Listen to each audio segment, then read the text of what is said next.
Attention hobbyists, sports fans, and collectors nationwide and abroad. It's time to get hype. Come on. About the hobby we are all a part of.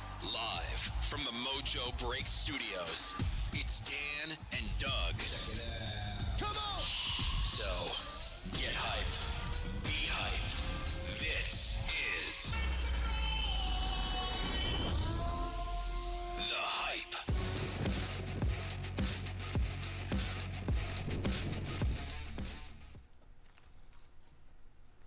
What is going down, everyone? I was dreaming of Thanksgiving food, and the intro caught me off guard. But we're here for MojoBreak.com's The Hype episode number 115. We got a lot of stuff to talk about today, man.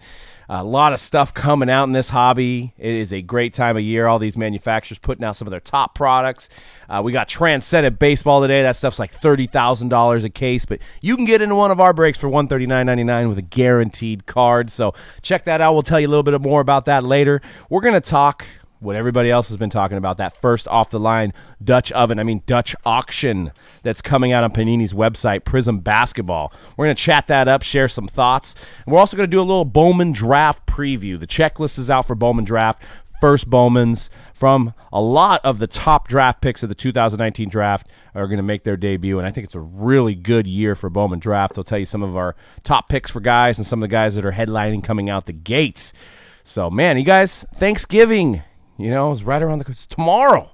It's crazy. I'm going to eat so much food.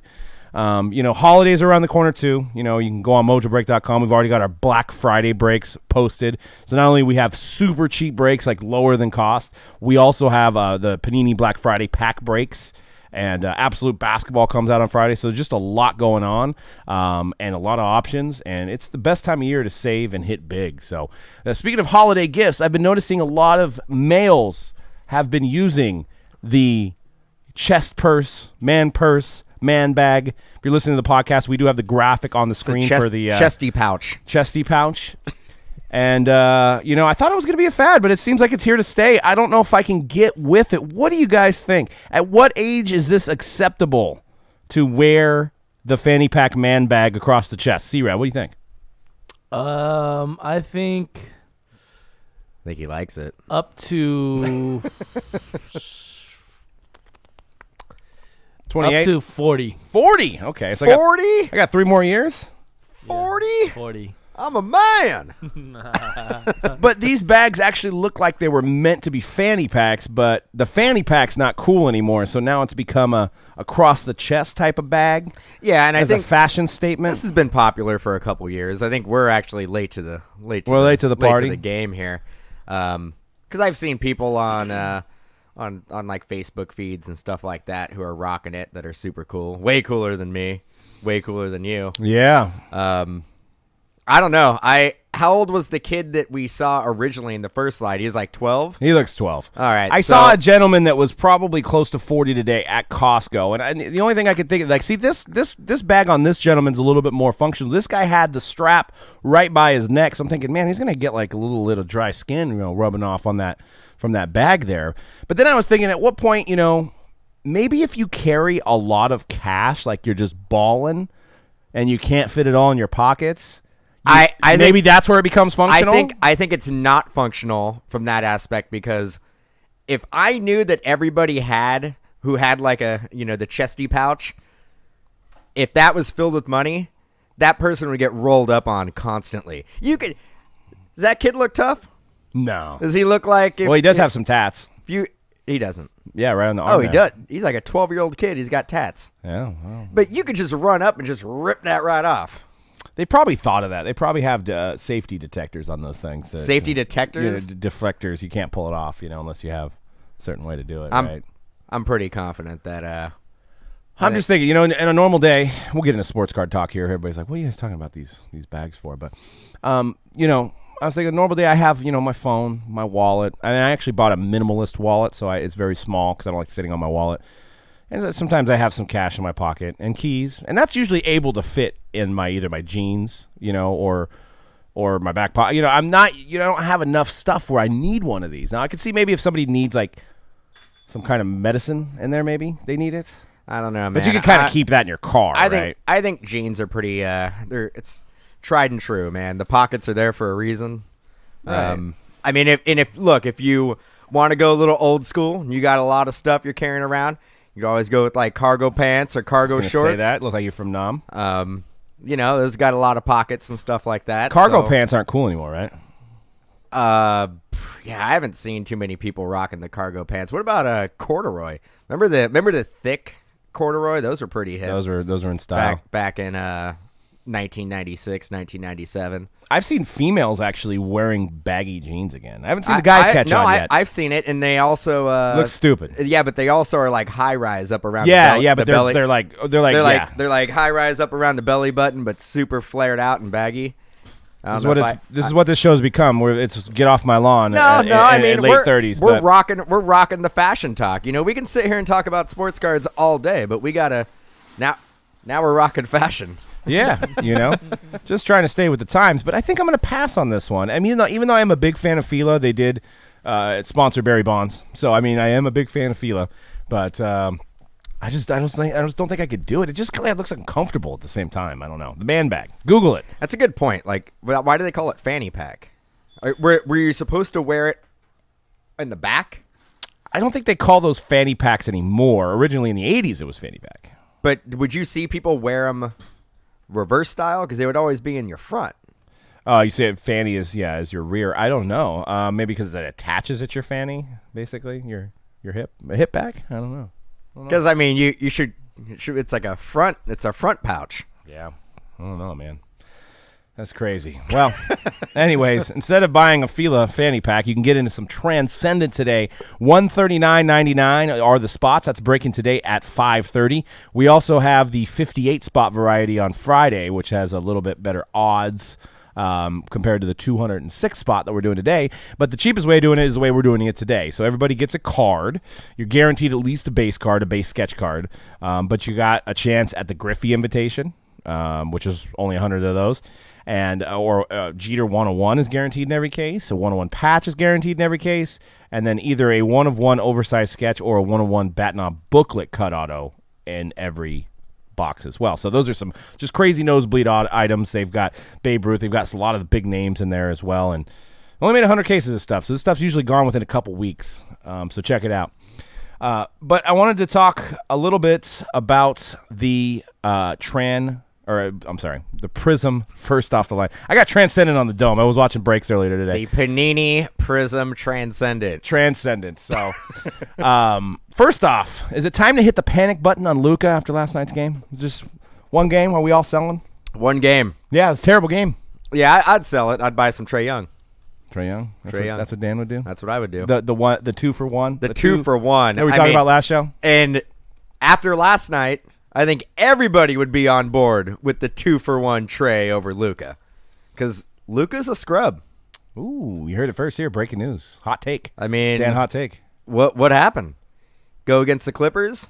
Get locked down. If you were one of the best players in the league, you find a way to put up points. That's a good point. Scrub. What do you think? See, Rad, is he a scrub? I'm gonna say negative on that one. Scrub. I mean, what's so good about the San Diego Clippers, besides Kawhi, Paul George, and Patrick Beverly on defense? I mean, that's not that good. If you're one of the best, though, it doesn't matter who you're going against. Yeah. You got it. I mean, you got to put up triple doubles every game. Yeah, I know. I mean, what's he doing? Russell Westbrook averaged a triple double a whole season. Yeah. Scrub Luka. Sell all of his cards. Now. How could he do that? How could he do it to us? Especially after we went out and bought a couple boxes of Prizm Hobby for $1,700 a box. Yeah, couple million. I had to give a kidney. For some 1819 products, so don't need a lot of blood too. But anyways, I don't think you get paid for blood. You do? I think you get like cookies and orange juice. No, my blood they paid for. It's good. Got the blood of a champion. 10-1. Anyways, Cyber Monday. 10-1. Yes. Was that a Niner reference? It was. I squeezed one in there. Well, I'll tell you right now, you have nothing to do with that. Yeah. How'd you guys' teams do this weekend?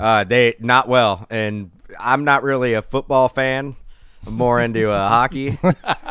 So the Rams look great against go the Sharks. Ravens. I didn't even watch it. I didn't watch the turn it game. off? I was busy. I was working. I had things I had to do.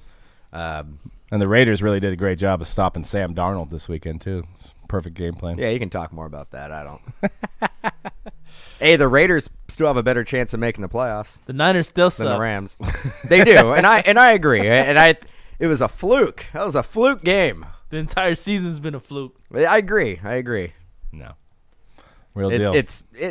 Everybody knows the NFL's fixed, and they just wanted the Niners to win a championship, and they're doing their best. Oh, they're fixing it. They're fixing it. The fix is in. Fixes it. So we should all bet on the Niners then. Sounds like it. But anyway, so Cyber Monday, you guys probably already heard about this. Prizm first off the line is they're doing a new formats.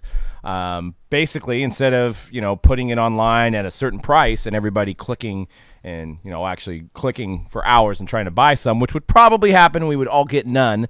They're doing a new format, and it's a Dutch auction format. We'll get into the Dutch oven references shortly here, but so they're going to start it off at $1,000 a box.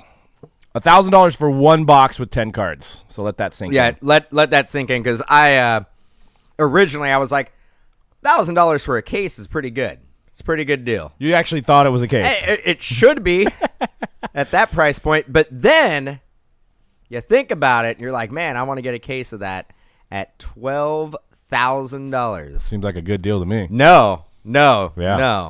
Zion, man. It's great. I mean, I get it. Like, Luka is so last week, so Zion is basically he's the hip. You said it. He's what we like to call the new booty. So basically how this works, unlike Stock X, which a lot of people were thinking it was going to be like the Stock X where they took the lowest bid. No, what it is it's going to start at $1,000, and then every 2 minutes it's going to go down by a certain amount. But they don't tell you how much. They don't tell you how much. So it could be it could be $1. It could be $5. Yeah. I'm going to be waiting for a while. So if you think 1,000 is too much, but maybe you'll wait and you hold out for 600, I'm not obviously thinking it's going to be there at that price point, but technically it could go down and you could get it at a lower price than 1,000. But the way this product's been going, the way 1819 Prizm's been going, the way 1819 Cello Prizm's been going, I mean, it's going to be crazy. I, for one, don't know if their site's going to be able to handle the traffic at 1,000. So what? I don't. What'd you say? I think that. What? Come again? Here's okay. My thoughts are. I'm trying. There's so much going on with my thoughts on this thing. It's like your mind's trapped in a bottle. It is. No. So I'm just thinking, what if when we were trying to buy Prizm before and the site shut down, if they have a timer going, 2-minute timer going. Oh, you think that so many people are going to be on the site that they're not going to be able to check out within their timer. They're not going to be able to check out, so they're not going to be selling any at 1,000. Right. It's just going to keep on going down. I'm saying that's a possibility. Now, if the site does crash, wouldn't that mean the timer also crashes? So then it's going to be stuck at the same price and the same timer for a while? Or they'll just flip the switch and you won't be able to get on the site. Right. You won't know what the timer is if it just is, sorry, our site's broken. Right. Under maintenance. Well, that's what I'm saying. If they can't handle the traffic from a regular thing, how do they think they're going to handle the traffic on this? I don't know. I'm going to beat you to the punch because I'm pretty sure you're probably going to do this anyway. Everybody in the chat, what do you think? Where do you think the box of first off the line Prizm basketball is going to be? Where do you feel comfortable as a consumer purchasing it at? Yeah, what price are you a buyer at? I guess. Comfortable. C-Rad, what price are you a buyer at? Let's just say you want to open it. You're going to open it, you're not going to flip it. What price are you a buyer at opening it? 500. Oh wow, Dan's disgusted. I think he puked in his mouth. I only say 500 because hobby is 400. That's where I would have went to. Oh. $500. And yeah. for just getting 4 silvers and then you get your 6 shimmers For extra $100, I'm willing to do that for the first off the line. And maybe we should say that before people say what they're thinking. So there's 4 silver prisms, 4 correct? Silver prisms. 3 autos, shimmer autos, shimmers, yep. and then 3 shimmers. Yep. And 1 shimmer in each auto and base are going to be not numbered. The other 2 are going to be numbered. I'm going to tell you, if these boxes do sell for north of $500, the retail price going forward on these boxes is not going to be $150 or $120. Right. Why would it be? Why the regular hobby? If they have evidence that people are willing to spend $500, that is the new retail price. That's true. They're kind of doing some market research. Yeah. there. Oh, yeah. Absolutely. This can completely change what the price of this product is going forward. Mm-hmm. Mm-hmm. I mean, it is their own. It's a choice version, which. This is actually the first time they've done this with regular Prizm, because last year it was the same format as just first off the line mixed in. Mm-hmm. So they're doing this choice version, which is easier for them to make because there's less base cards, so they can make a lot more of this. But yeah, I mean, when people get boxes at I want to ask, what does TJ think? Where are you a buyer at? What price? I don't buy. He doesn't buy. So if you were like, hey, I got a Prizm box for $200. No, not a buyer. You don't want to go home and open it for $200? No. Damn. I mean, I like your style. I get it. I'm with you, but $200, I think I'm a buyer. Well, and this is and this is kind of what happens. I hate to say, we can't have nice things, but in a sense, this is what happens when the market became 50 to 60, 70% flippers. Like nobody was opening these boxes. Everybody was taking these boxes and doubling their money on them, on specifically basketball. I mean, basketball, people were quadrupling their money on the first offline releases. So Panini was tired of seeing that they were leaving $500, $600, $700 on the table every time they did it. So what they did is they came up with this idea. We'll see if it works. We're going to have another fiery podcast next week because we're going to have all this data now. But they've seen that they're leaving money on the table. So we can't have nice things for that reason because people are reselling these boxes. People were getting bots. There's guys that were getting 50 boxes of National Treasures basketball and making $1,000 a box on flipping them. I get it. If I was creating a product, any product, and I saw that what I was creating was selling for 4 to 5 times the amount that I'm selling it to distributors for, I would be pissed and be like, I'm making the product. It's my product. Why am I not getting even close to what? Why is there a chain of events where everybody down the chain is making money? Right. And on my work. Right. Right. So they're bridging that gap. But if we didn't flip boxes, if we actually opened more than we flipped, then we wouldn't have this issue. Panini would still just go on in business like usual. I mean, it's a good problem to have in a sense that products are in that demand that they have to come up with a reason to do it this way. I mean, that means people are collecting. The hobby is at its highest point at the moment. I mean, especially basketball right now with Luka playing well and with the next god coming out in Zion. So, but one thing I did notice, silver prisms, if you're new to collecting, that's what you want. Silver Prizm Lukas are going for $1,200. So the initial Zions that came out of retail, because retail's been released, which is a whole other thing. Retail's out, and people are going crazy for retail. They were initially selling for around $1,200. People were posting them at $2,500, and I guess they were selling for around $1,200.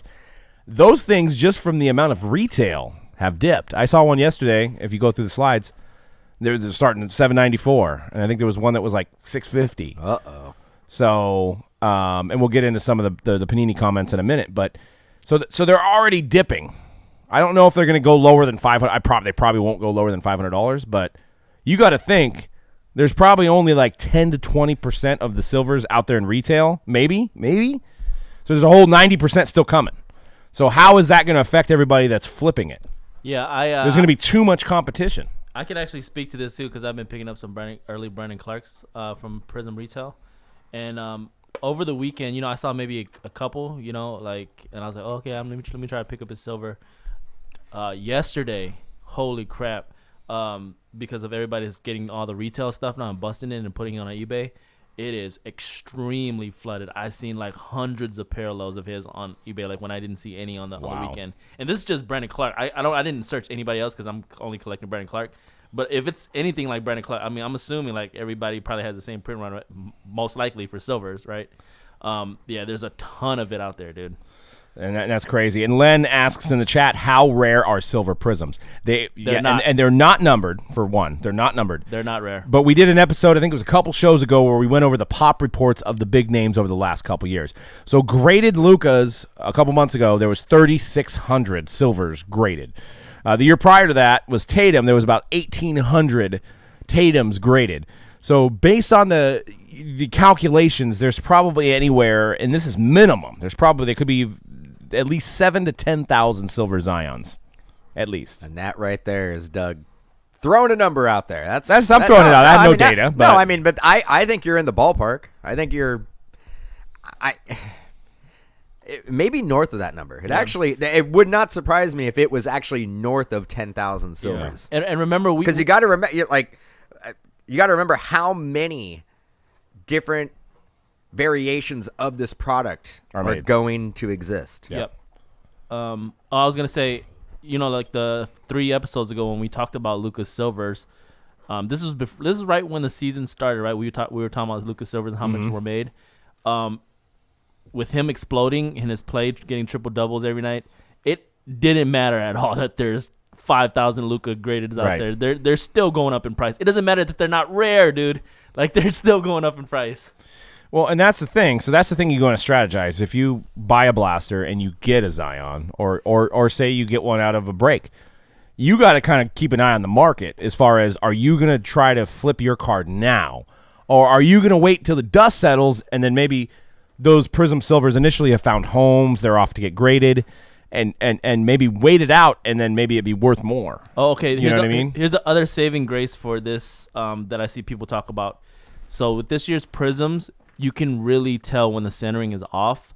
So there should be less gem mint. Oh, I can see you mean with the borders, how it's kind of more. You can border. really tell if it's off center. So there should be less gem mint. So if you have a gem mint, it should hold a premium if you can get these graded. Interesting.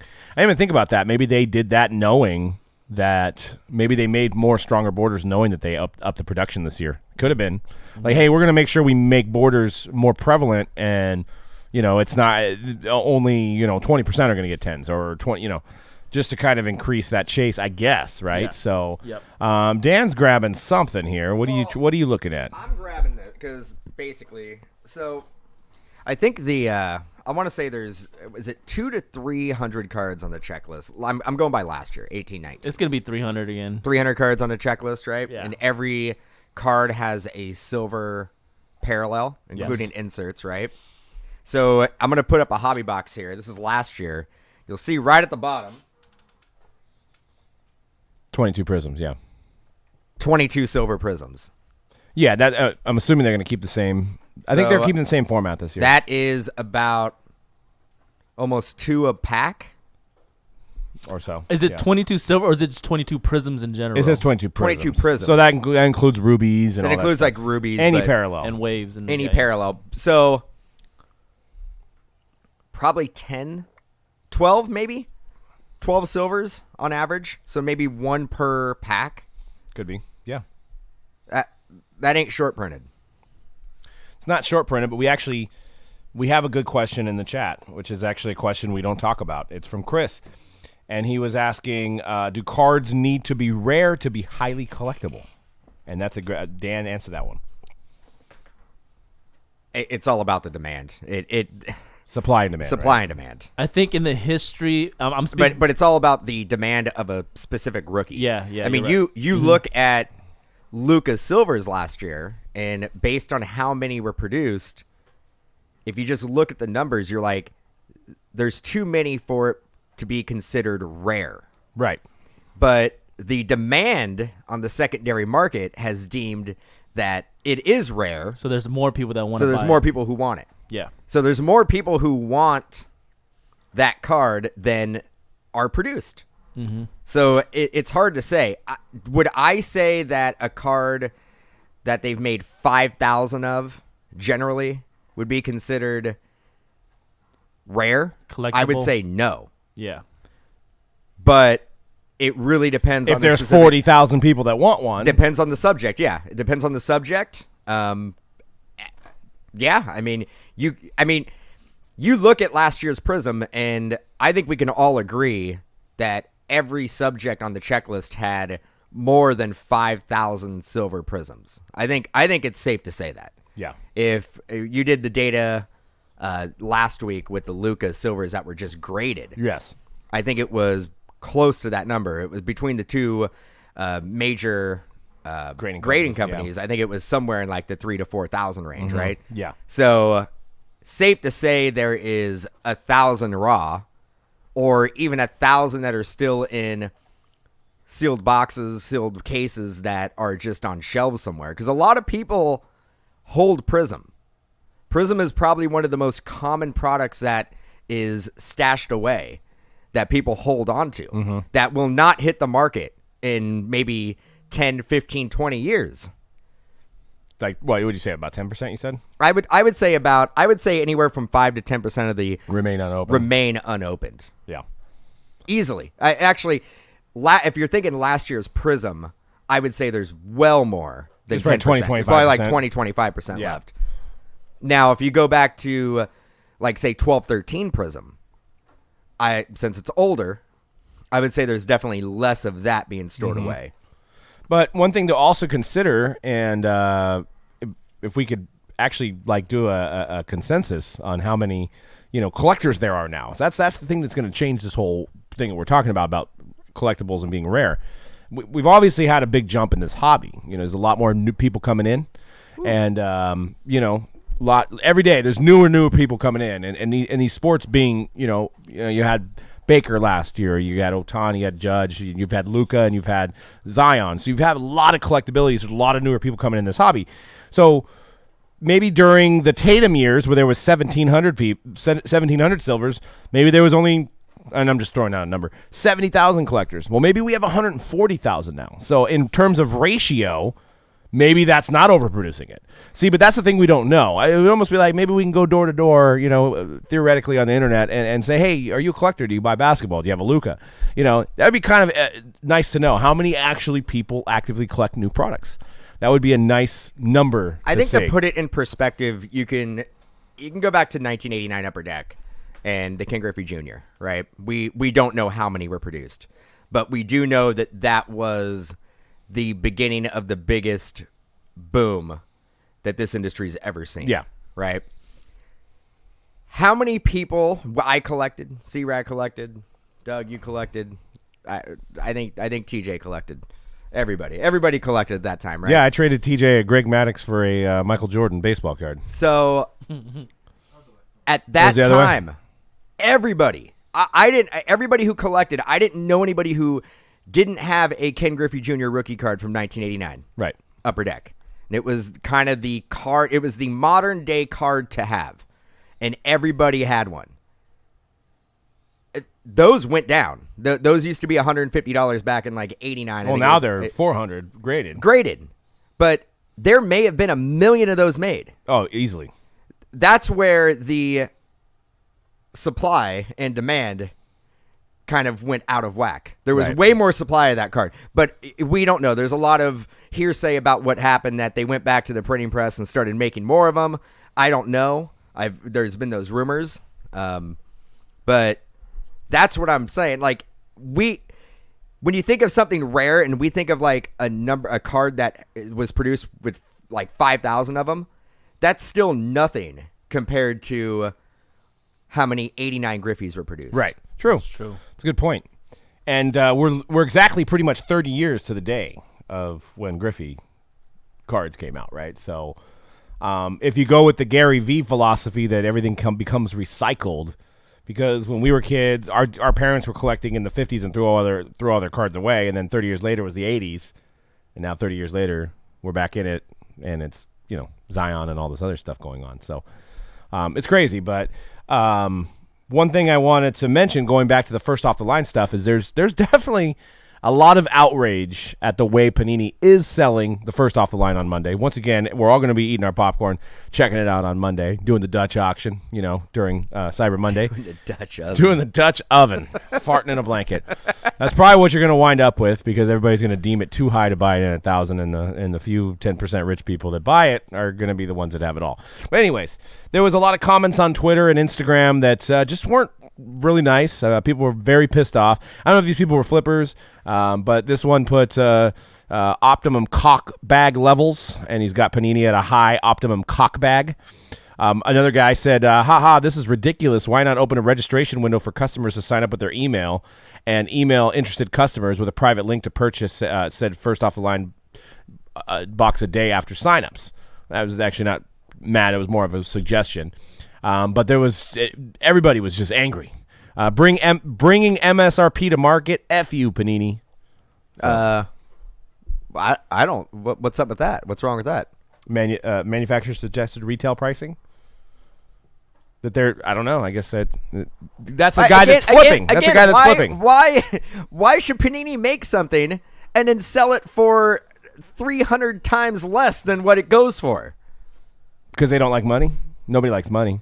But these people, whatever, man. This guy. So all the rich guys will be able to buy this when the normal hobby people won't even get a chance. Greedy Panini. Hashtag greedy Panini America. So if you read Panini. If you read between the lines, he was basically saying, I wanted to buy it at 240 and sell it for 700, and I can't now. Right? Yes. Yeah, poor me.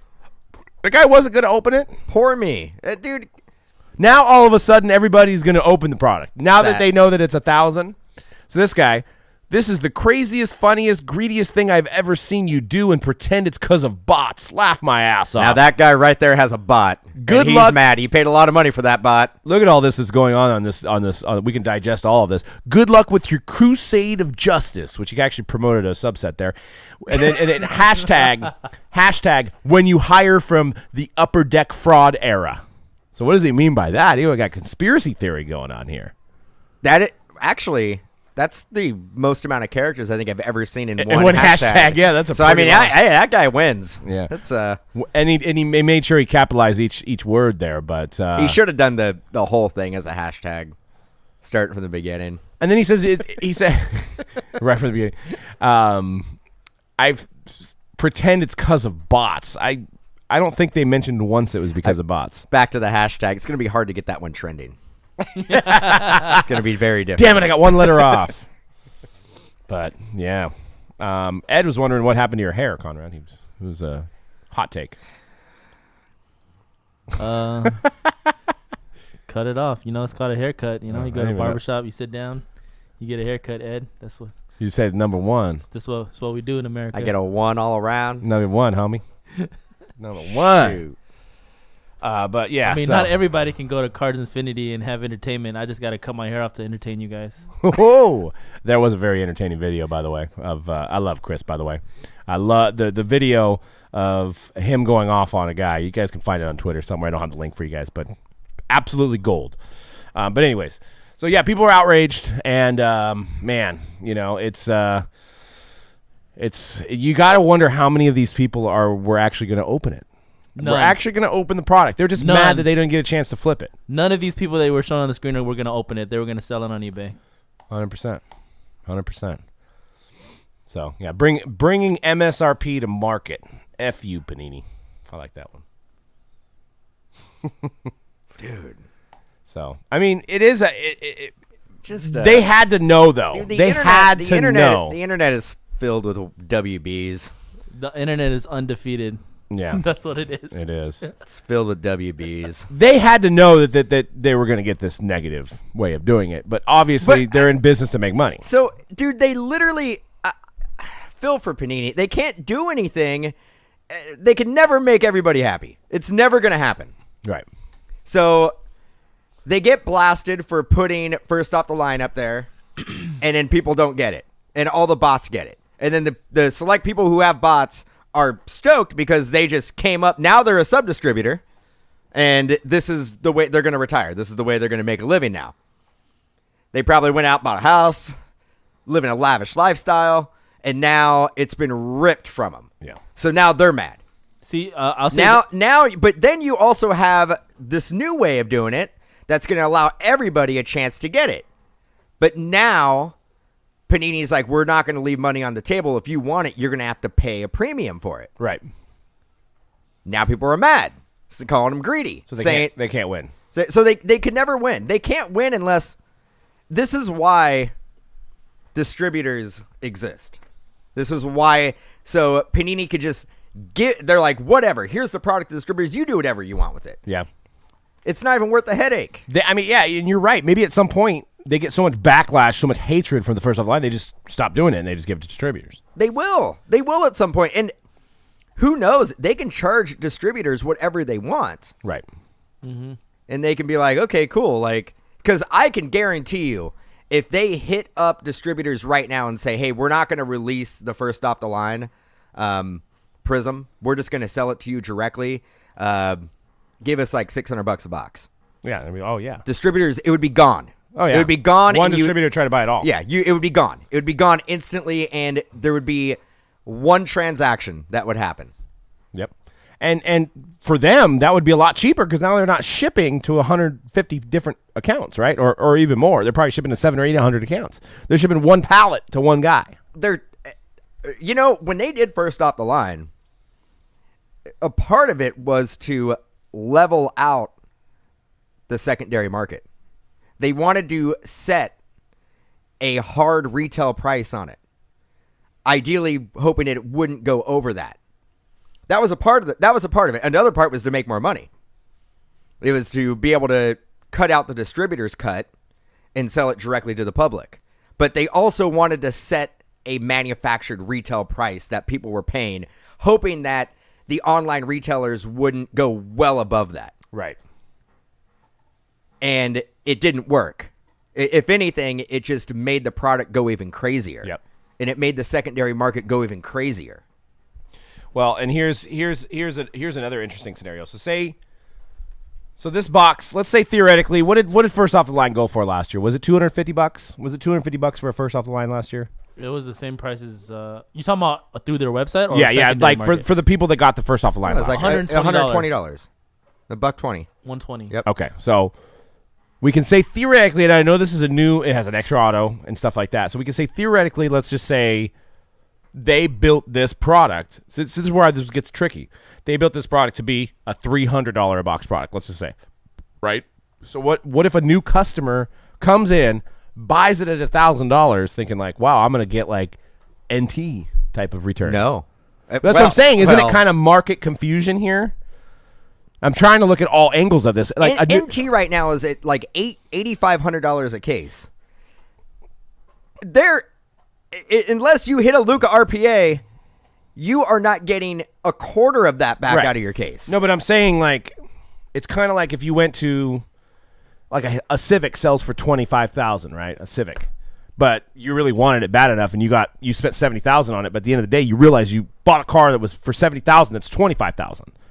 So people are going to get 10 cards for $1,000 and they're going to expect a lot out of that. That's what I'm saying but it's not a $1,000 box. It's not intended to be a $1,000 box. So does that cause confusion? If there's not a Zion in every box, then the box is going to be worth $50 probably. Yeah. So, but before, at least they could blame the retailers for raising the cost up. Like, oh yeah, well we sold it. But you can't blame Panini for it. People are choosing to spend $1,000 or $900 or $800 on a box. They're choosing to do that. So you can't look at Panini and go, "Oh, you sold me this box for $800 and I got $50 worth of cards in it." No, you chose to buy it at $800. You could have took a chance and waited to see if it went down to $200. Right. Yeah. But dude, you can't.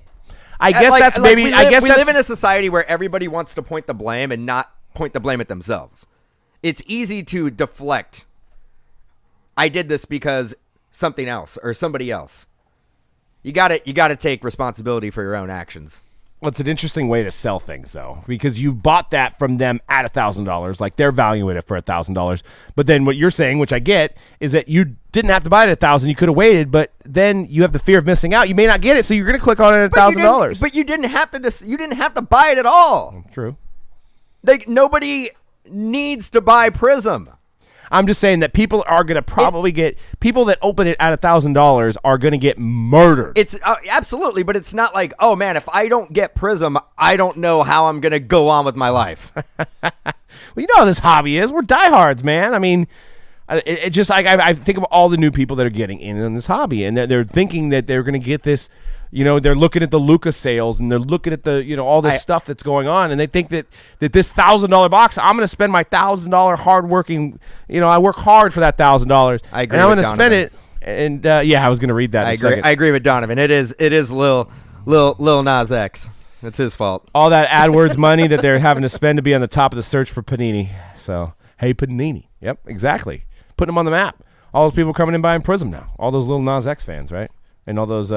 I mean, I'll tell you, when I hear the Panini song, I can't think of anything else other than Panini Card Company. Just Panini America. That's all I think about. The only Nas I know is from Queens, New York. Right. Exactly. Illmatic. Chris asks, so is it a high-end product or not? No. So it's not? No. Is it? So how do you determine that? Is it a high-end product? No. No, okay. Well, it's not. But actually, it's a low-end product. Okay, so how do we determine the difference between high-end and low-end? Price point. So $1,000 is not high-end? But it shouldn't. It's not meant to be $1,000. That's what I'm saying. I'm confused. Anybody. Oh, God. It's probably going to be us. Anybody buys a box for $1,000.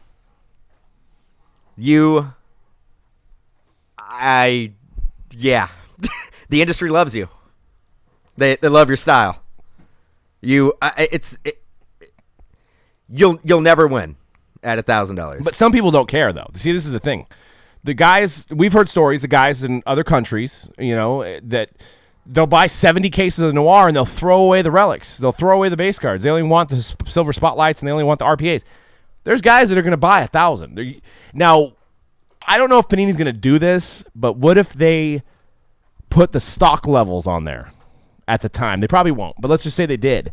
And you just see it at 1,000, it's like 500 boxes go. You're like, oh, God, I got to buy it at 1,000 if I really want it.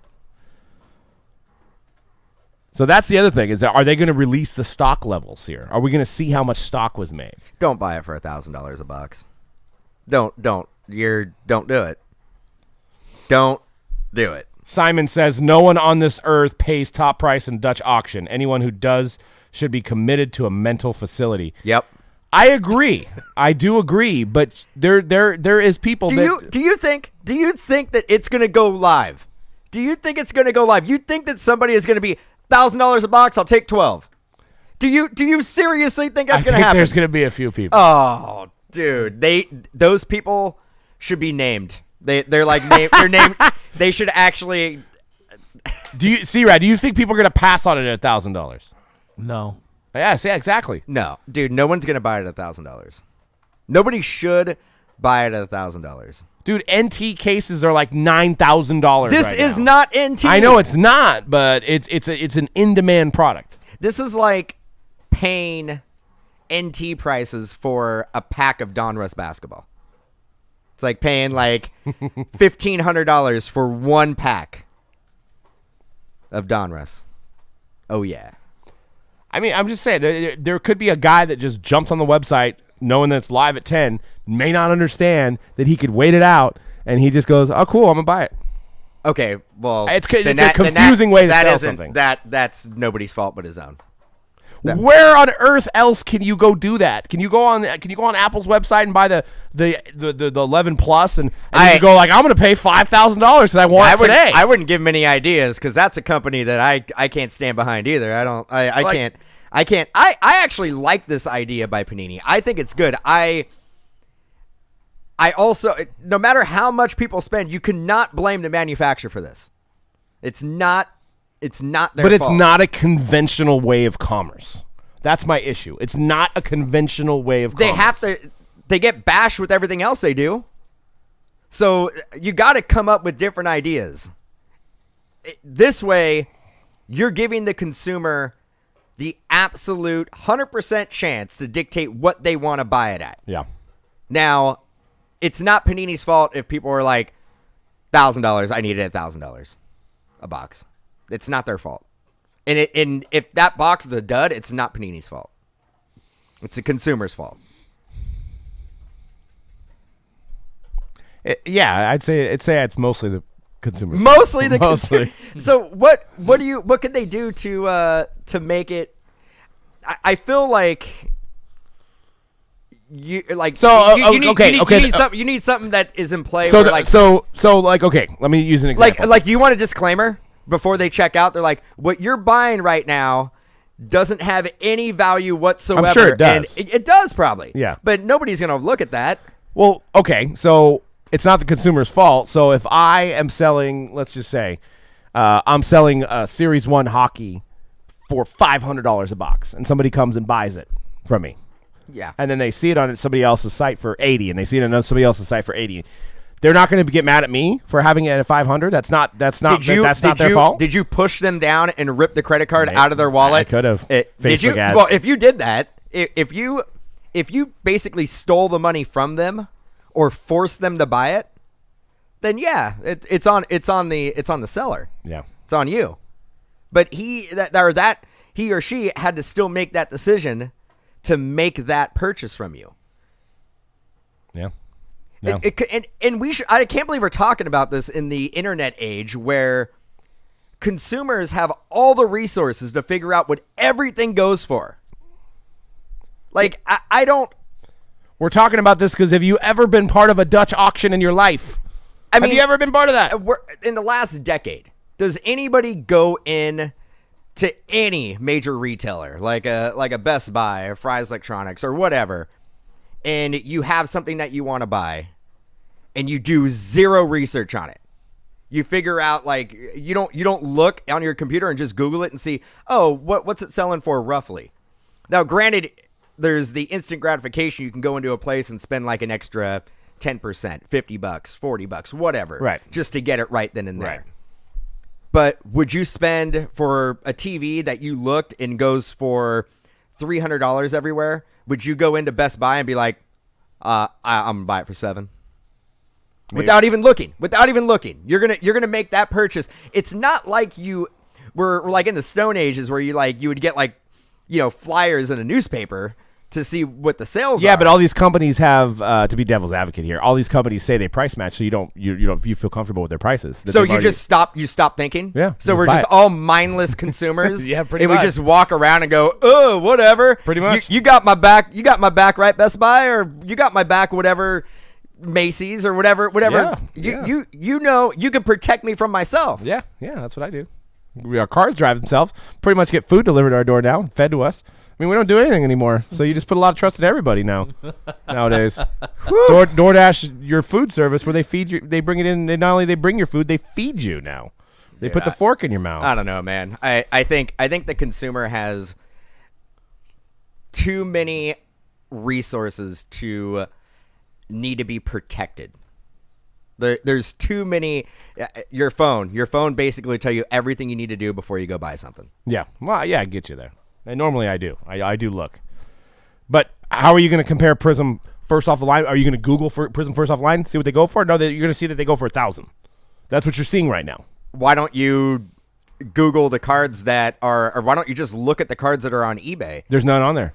There's a lot of retail out there. There's no shimmers. Why don't you look at last year? You can make an educated guess of like how much return you're going to get on your investment. I could guarantee you at $1,000 you'll lose. Yeah, you probably will. I'm not denying that. No, not probably. I'm just bringing up, and this isn't maybe my point of view. What I'm just counteracting. I'm bringing up all these points that people are thinking about.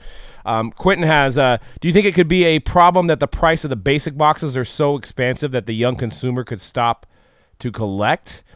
Probably. Yeah, I mean, it ain't kids' game anymore. I mean, we have cheaper versions of products for them, but they're going to want the hip Prizm, and they're not going to be able to afford it. I think with this specific release, I think the argument to that would be there is retail readily available. Yeah. So you can go to Target and get a $20 blaster box. Yep. Yep. Yeah. That's the way out. Yeah, that's the way. I mean, I don't know if you can. It exists, but I don't know if anybody's ever gonna be able to find it, because I'm pretty sure if you see any, because adults are buying them out, because they're buying all of it. I got a question for you. Say you did C-Rad as well. Say you go into a Target, freshly stocked. I mean, you're talking 70, 80 blasters, tons of rack packs, all that stuff. When you go in there and you see it, do you just load up your cart? You take all of it? Take all of it? Take all of it? Or you look at it and go, you know what? I'll leave some for the next person. Because I care about this hobby and I want other people to be able to enjoy it, even if I know they're probably just going to flip it. Do you leave it? Go ahead and start with C-Rad, because I have a point of view. No. You take it all? I take it all. Now, because honestly, if you don't, the next person probably is. Yep. You justify it that way. See, for me though, I have my breaker hat on, so I'm going to justify it by saying I'm going to sell it on the website, and other people are going to enjoy it. So that's how I would justify it. You're going to make that money. I'm going to make money on it. You're going to make that money. Yeah, I'll make that money. You can make that money. But if I'm buying it for myself and I'm going to actually open the cards, I probably wouldn't take it all.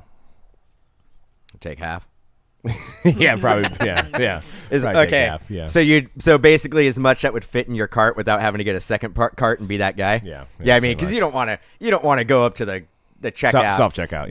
You don't want to go up to the checkout and have like two carts of the same thing. They're gonna be like, "What are you doing?" Right. Exactly. Well, we're getting close on time, and we have a little Bowman draft segment. So, I wanted to talk about Bowman drafts coming out Wednesday, along with Prizm. Something that doesn't have a lot of controversy attached to it. Yeah, there's not a lot of controversy. Topps is selling it regularly. There's the Bowman Draft Jumbo version, which is going to have 3 autos, and they have the Super Jumbo version, which is going to have 5 autos. No choice versions with draft, so you're getting a lot of base cards with both versions. But I think it's a pretty star-studded list of gentlemen. I was surprised at the names they included, and they didn't hold for 2020 Bowman. So the one holdout would be Bobby Witt Jr., which they already named is going to be in 2020, Bowman, regular Bowman. So if you're new to collecting for Bowman, there's 3 Bowman releases of the year. There's the flagship Bowman, which usually has what they deem maybe the main star of the last draft or biggest international prospect. And they have the Chrome, which comes out, and that's usually a lot of international guys and a few guys that maybe they missed out on 3rd, 4th rounders that they didn't get in draft. And then Bowman Draft typically has the most first rounders. So Bowman Draft usually has, the most upside. And it comes out, I think, at a perfect time for investing because baseball's not on right now. The cards aren't skyrocketing on secondary market, so it's a good time to invest in some of these guys. And they've included Adley Rutschman, which is the first overall pick in the draft. So he went to the Orioles. He's a catcher. People are comparing him to kind of like Joey Bart, but with better discipline and a lot more power. And there are a lot of people are saying this is the best prospect since Bryce Harper. So this guy's going to have a lot of hype. I know the Orioles are selling on our site for $250 for a jumbo draft case. So I would say the Rushmans are going to be in the $250 range on a base auto, and then the sky's the limit on some of the other colors. So I've highlighted a few guys here, so we can go to the next slide. We've got Andrew Vaughn for the White Sox. He was the 3rd pick. So beautiful about this year's Bowman draft. We got the 1st overall pick. We have the 3rd overall pick. So Andrew Vaughn for the White Sox. And he's got a great swing. He's a first baseman. So, I mean, kind of compare him to like a Pete Alonso type, it seems like a lot of guys tend towards outfielders for power hitters, but, that always changes. If the guy hits bombs, he's going to do well anyway. He didn't really kill it in rookie ball, but he didn't have a lot of strikeouts. But, so... he's got the he's like a prime Edwin Encarnacion, and I'm getting some of this info from a guy on Blowout. So props to Board Lawyer who wrote some great write-ups on these guys. I watched a little bit of tape, but kind of went off what this guy's saying. Then there's JJ Bleday for the Marlins, and he's a lefty. He's kind of a middle of the order hitter, and he's got to work on his timing a little bit. I mean, he does play for the Marlins, so we have a lot of Marlins guys selling, even though Yelich wound up selling eventually, but not until he kind of went to the Brewers. So, it's hard to say if the Marlins prospects are going to sell overall, but he's one of the names that people are going after, and people predicting his base autos are going to go anywhere from $80 to $120, $130. So, and then moving on to the next guy, we've got that is CJ Abrams. He looks tiny. He's 18. He's super young, but they're saying this guy's really raw power, a lot of athleticism, and for whatever reason, people are saying that they're going to be overpaying for this guy. So you hit a CJ Abrams, you're doing pretty well. He was on Team USA, so a lot of guys on Team USA seem to succeed pretty well. He tore up the Arizona Fall League, so he was killing it out there. What team again? Padres. And they just moved Urias as well. So they moved Urias. They've got Abrams. They made a trade with the Brewers. So and this guy's a shortstop. So maybe they believe in this kid so much that they moved Urias as well. So it'll be interesting to see. He's 5-tool supposedly, but yeah, like Dan said, he's super young. It's going to take a while for him to come up, but seems like people are kind of trending towards power hitting shortstops. You had Noel V. You had these guys coming out in Chrome as well. So I think I have a few more guys here that I put on the list. Hunter Bishop for the Giants. He's actually followed the same exact path of Barry Bonds. I'm not comparing him to Barry Bonds, but he went to the same high school as Barry Bonds. He went to the same college as Barry Bonds. He wasn't drafted by the Pirates, of course, but he was drafted by Barry Bonds' Giants. And, so people like this guy as well. He's a big guy, big outfielder, power, and comes from a good school as well, and it could be ready to play, basically. So those are some of your highlights. You got Riley Green as well, Nick Lodolo. He's a pitcher, but people like him. Josh Young, Shea Langeliers on the Braves. But you can find out the checklist on Topps, and I think Group Break Checklist will also have a checklist for that. And I wanted to highlight some of the last 10 years of big-name prospects from Bowman Draft specifically. So Bowman Draft always is a home run for a product. I bet this year if you bought boxes and held on to them for about 5 or 6 years, you'd make some serious coin, seriously, because it's a star-studded cast. But if you look at the last, I'd say about 10 years of draft classes. Last year, I'd say you have Nolan Gorman for the Cardinals, who's performing well. His cards are doing very well. He's got a lot of hype behind him. And in 2017, you got Joe Adell, and I think Joe Adell for the Angels is going to pop this year. I think he's either 1 or 2 on Baseball America's top 100 prospects. So this kid's already got an Adidas deal, so Joe Adell. And so that's why I've said I'm trying to compare this to let you guys know what kind of potential these guys have. And First Bowman is the card you want, hands down. There's no other card that compares to the first Bowman. 2016 Bowman Draft had Pete Alonso. He just won Rookie of the Year, smashed 50 home runs. Benintendi was in 2015. 2015 was probably kind of more of a down year in a sense. It had Riley as well, but judging by Benintendi's recent prices, I don't know what people think about him. $630 for a gold seems kind of low to me. Well, it was Benintendi, Rogers. Riley. Well, Riley wasn't really one of the main guys until last year, and then Walker Buehler, I think, is also in 15 draft. He is, yeah, and Kyle Tucker, I believe, as well. Kyle Tucker. 2014, it's kind of a tough year too. Kyle Schwarber is probably still kind of the top guy out of there. But 2013, you had Aaron Judge. Those boxes are crazy. So Aaron Judge's first Bowman came out of 2013, and you could see a red refractor. Somebody's trying to get $60K. That's a Mercedes price for one card. It's crazy. And then you keep going back. You got 2012. You got Corey Seager. Corey Seager came out of Bowman Draft in 2012. 2011, you got Francisco Lindor for the Indians. 2010 was a good year with not only Yelich, but it had Machado. And then, of course, you've got the big money Bowman Draft 2009 with Mike Trout, which base autos of Mike Trout are $10K. It's insane. So that's just in 10 years. So you had 10 years of Bowman Draft. You probably had 2 generational players at the very least. You had Mike Trout. Aaron Judge is pretty much the face of the Yankees at this point. Christian Yelich is winning MVPs. This is just within 10 years. So you got a whole new crop coming in this year. The product releases next Wednesday. We already have PYTs on the site for Bowman Draft. So check that out. Get your teams. I'll be posting some more. I'll also be posting some randoms and some super jumbos. Awesome, Brian. Thanks for tuning in live. Brian said, longtime listener. Awesome, man. We love doing this. This is episode 115, so we've been at this for a while, just telling you, ranting about cards. So we appreciate you tuning in live for the first time. I personally like 2010 the best. Yeah, I like the design. The design. I bought a lot of personal boxes. I do remember that it has a little bit of bowing issues, if I recall. Now it does, yeah. Yeah. The chromium technology was a little little bit of bowing issues, and a lot of area for like surface scratching, for whatever, like, because of how like clean the face of it looks. You can get some surface scratching on it, but yeah. Besides that, I actually think it's the cleanest design out of the bunch.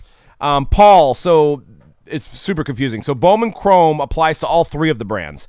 So Bowman is Bowman Chrome is Bowman Chrome, and Bowman Draft is Bowman Chrome. It's just, if you break it down into 3 sets, basically. So it's one set that they break into 3 sets. So as long as it's their first Bowman, that is their best card. So any first Bowman that comes out is their best card. So all these guys we named, it's going to be their first Bowman. So it's going to be their best card that comes out. Anything after that won't sell for as much. There won't be the second Bowmans don't sell better than the first Bowmans. So not all the prospects are put into any specific Bowman release. Right. Yeah, there's so many baseball players and so many minor league teams that they have enough good content to spread out between 3 releases. So there's typically, 70 guys each release, around there, 50 to 70? The Bowman Chrome release is historically the international prospects, the international signings. Yeah. Bowman flagship, that usually will be, they'll hold out 2 or 3 stars. 2 or 3 like top prospects from the previous draft. Yes. And then Bowman Draft is majority of like first, second, third rounders. So it's tough to follow. I could understand how it can be super confusing. Yeah, it is. You just got to look at checklists. If you're going backwards and you're in a hobby shop and you're like, oh man, they got 2009 Bowman Chrome for 150, and that's Mike Trout. No, it's not. He's not in that one. He's in Bowman Draft. You just got to make sure you look at checklists. If you're going after certain guys, find the right checklist and make sure he's in there. But there are Bowman products and prospects that will be in all 3 releases. Yes. Yep. It's not out of the ordinary for a player to have a Bowman Draft, like for first Bowman Chrome, and then be in flagship Bowman that comes out and have an auto, not a first Bowman, right, but an auto, and then be in Bowman Chrome. We've seen players. That's why there's certain players we're like, man, like they're in every single product. I off the top of the dome, like Casey Mize, I think has had a lot of Bowman Chrome autos. He has, and you got to make sure you're getting the one that has the first Bowman logo on it. And we had a question about what do we think of Bowman next? I think it's similar to Topps Now. I just refreshed myself. Now I know what you're talking about. They sold some Riley Greens earlier. Those don't say first Bowman, and they won't be Chrome, so they won't compete with it. But if you're a collector of Riley Green and you want to super collect him, that's a card you may need to have. I'm not going to say it's probably one that's going to be an investment piece. I mean, if Riley Green comes out and, I'm looking at one of his number to 10s, they're selling for $129. I mean, if he comes out and he's Aaron Judge, then that card's going to go up too. But the ones that go up first are going to be the Bowman Chrome, first Bowmans, because that is the best card. It's kind of like the NTRPA or the Prizm Silver for basketball. Or the Young Guns. Or the Young Guns for hockey. So... but that's all we have for the show. And speaking of hockey, we've got it going on next. We got Black Diamond breaks. We got 2 Black Diamond hockey breaks. And let's fill up that Transcendent today, guys. Only 100 cases made of Transcendent. We're doing it pretty much the cheapest way you can, $139.99, and you're guaranteed a card. So you're guaranteed at least a base card. So the worst you can do is get a base card, but they're numbered to 100, so there are 100 of those copies made of each base card. Or sky's the limit. You get that Griffey invitation, where you could be going to that kind of is valued at about $6-7 right? So then you could get a 101 Griffey, you get a 101 patch auto. So there's awesome stuff in there. Babe Ruth cut autos. So check that out. That's coming up today. We're going to be doing that break today. All 3 of us are going to be participating in that. And so we're going to work on that. We got Black Diamond. We got some Flawless Baseball today. We got some basketball later too, so loaded schedule. And pay attention on late Thursday, early Friday. We're going to be putting up some Black Friday deals like crazy. So, be the first one there. Read that email. See how you can get in on some of the low price stuff. and get some discounts because we run a pretty big sale on Black Friday, so pay attention to that. There's already some early Black Friday stuff on the site, so you can take advantage of getting free packs, getting discounted breaks and stuff like that. They're already posted for Friday. And we got Absolute Basketball coming out on Friday as well, so get in on that. So that is it for today's show, 115. Check us out on Twitter, MojoBreak_com, Instagram, same thing. If you have any ideas for the show, send it to our Twitter. Say, hey, I'd like to hear you guys talk about this. What's your thoughts on this? That would be MojoBreak_com, and make sure you follow us there. And we actually are going to be giving away a Transcendent spot right now. So you follow our Twitter, you can see who wins that as well. So, but we'll see you guys next week, and we'll see you soon for Black Diamond here. Peace.